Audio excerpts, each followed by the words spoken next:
Hello, viewers.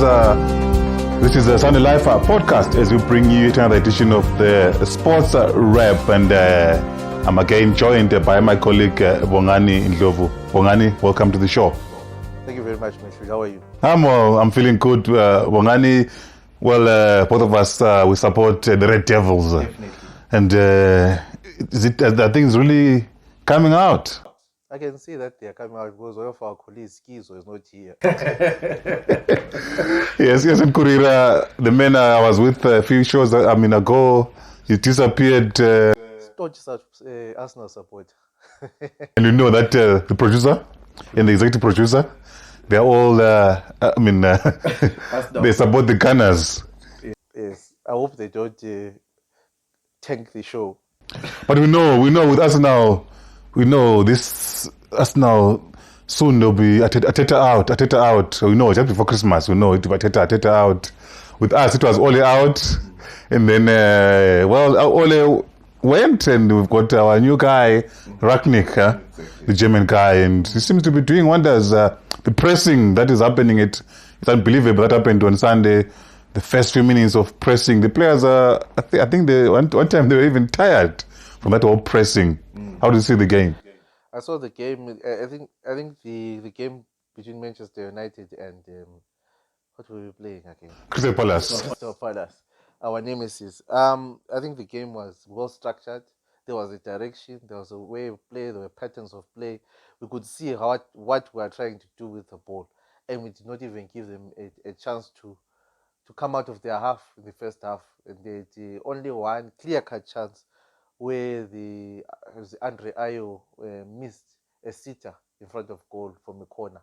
But apart from that, they didn't really bother Manchester United. Is it too early to be excited about this new guy? No, I don't think it's too early to be excited. We are excited because there's structure in the team. There's patterns of play. You know that we are going to play a certain formation. People have got certain roles, and you can see that they are trying to get crosses into the box, trying to attack and pin and win the ball in the opposition's half. Unlike in the Ole football, it was just vibes, playing whatever you think you think you can play. You pass to Mehluli passes back to me.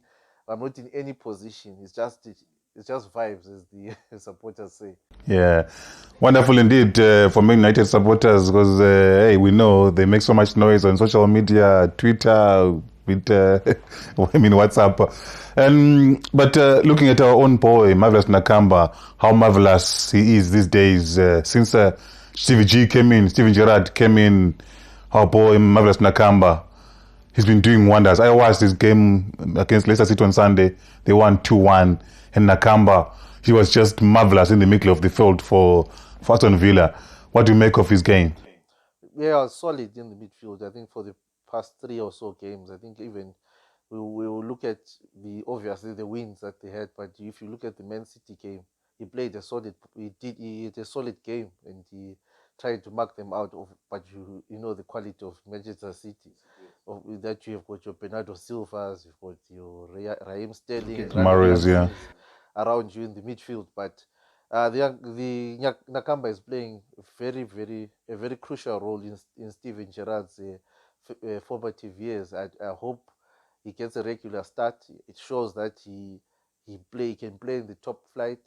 He didn't come to just make up the numbers, but he came to win games and help the team win games. Yeah, I think they've won 3 out of 4 matches with the only loss coming against Man City since TVG took over, and Nakamba has played a part in all those matches, and with him winning the November Player of the Month for Aston Villa, such a wonderful achievement for him. Who would have thought that?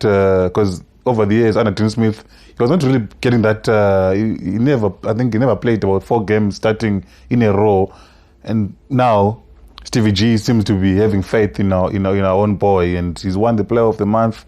What a wonderful achievement for our boy from Njube. Yes, I think under Dean Smith it was about the structure of the team, how Dean Smith set up his team. I think under Steven Gerrard is trying to find a way to play, a way to to have patterns of play, as I spoke before.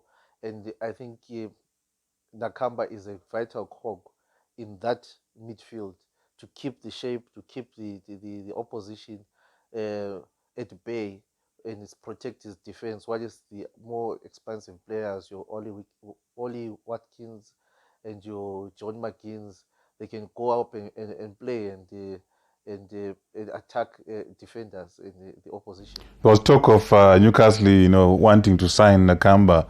They've got the money, but they're struggling. Would you recommend that Nakamba goes to Newcastle, a team that is struggling, despite having all the money in the world? January is coming up. Do you think he should move? No, January transfers anywhere in the world have never worked, even for our team, Manchester United. There are few January transfers that have worked. Maybe Bruno Fernandes, yes. Fernandes, one in a million. And Nakamba, I think Steven Gerrard has made him into has put trust in him rather. And I think Nakamba should just wait and see what Newcastle wants to do with their project. Maybe they will get relegated this year, and you have transferred in January. Where would you go after that?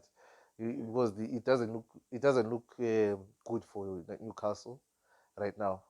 But Nakamba should just wait. He's got the quality. If it's not Newcastle, somebody else will snap him up. All right. But I think does he have what it takes to go to maybe one of the top 4 teams? Man United, Liverpool, does he have what it takes to go up there? I saw Alois Bunjira tweeting. I think he was not tweeting, he was on Facebook, saying that Nakamba could play better than Fred in the Man United midfield. He put a convincing argument, but the only way you can do that is when and see his quality. I don't think people have seen his quality consistently. They've seen his quality in drips and drabs because of the previous regime. But now, if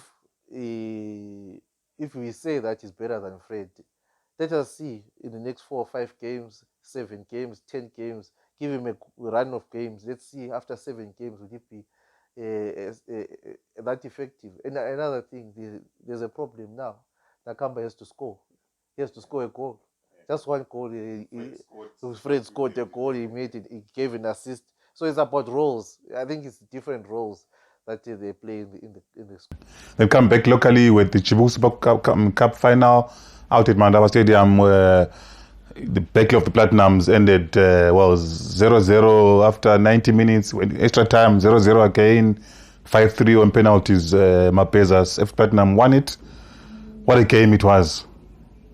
And I know you support Ipo, so you don't hide it. The fact that Highlanders held Ngez Platinum 0-0 at BF in that league match, and then this way Ngez played against Platinum 3 times in a row, champions. Would you say that there's hope for Highlanders going forward? I think there is hope, but I think the other thing is that the league game and the cup game are 2 different things. The league game, you are losing 3 points. In a cup game, you're losing $1 million.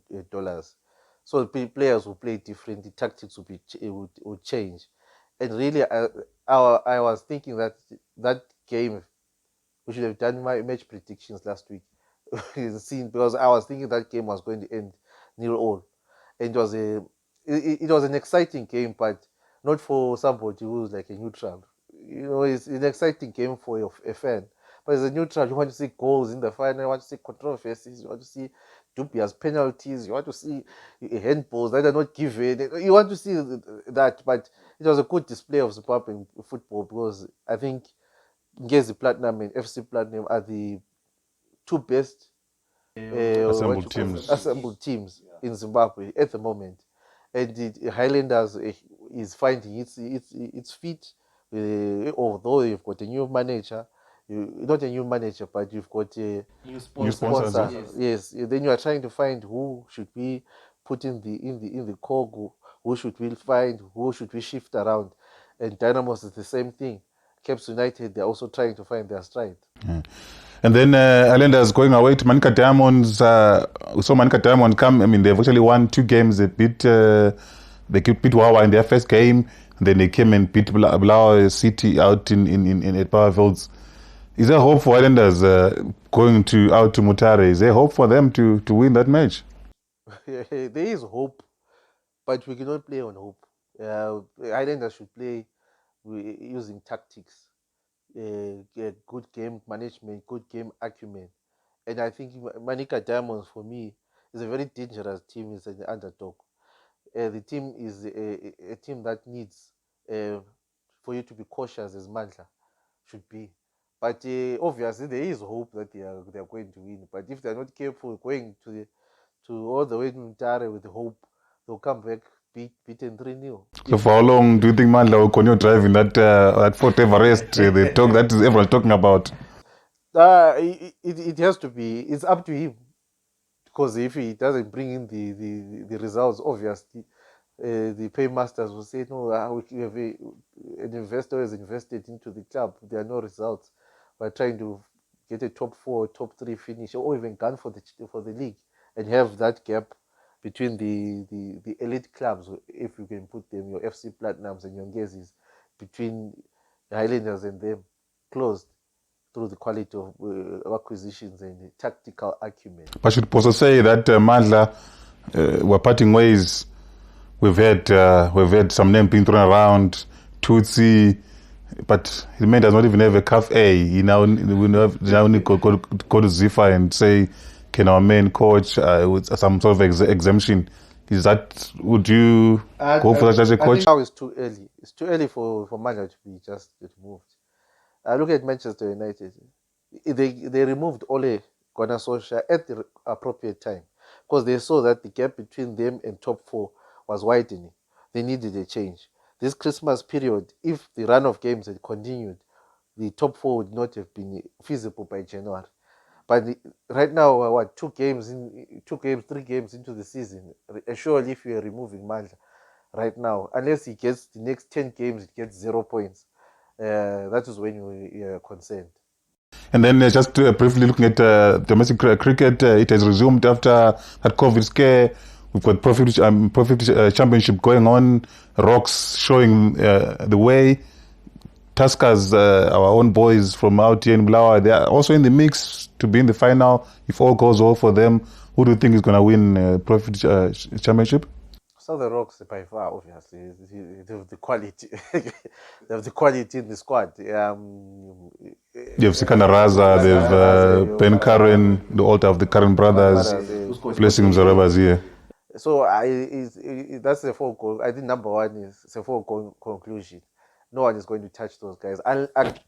But their previous game, they won by 10 runs. So it was a close match. But as for boys Tuskers, I think it's time. They might come number 2. They're mathematically fair. But at the end of the day, I think Tuskers should really improve in terms of the competition within the province to get the quality batsmen, to get the quality bowlers. Because if you get that right in the province, you get that right nationally. You won't be always looking at Mzaraban to take our wickets. Well, there's been an edition of the Sunday Life podcast as we brought to you the sports rep. Do follow us, of course, on Twitter. We're there, Sunday News Zimba. On Facebook, we are there as well. Like and follow us, Sunday News Zimbabwe. We are there on Instagram, Sunday Life Magazine. And of course, on the World Wide Web, sundaynews.co.zw.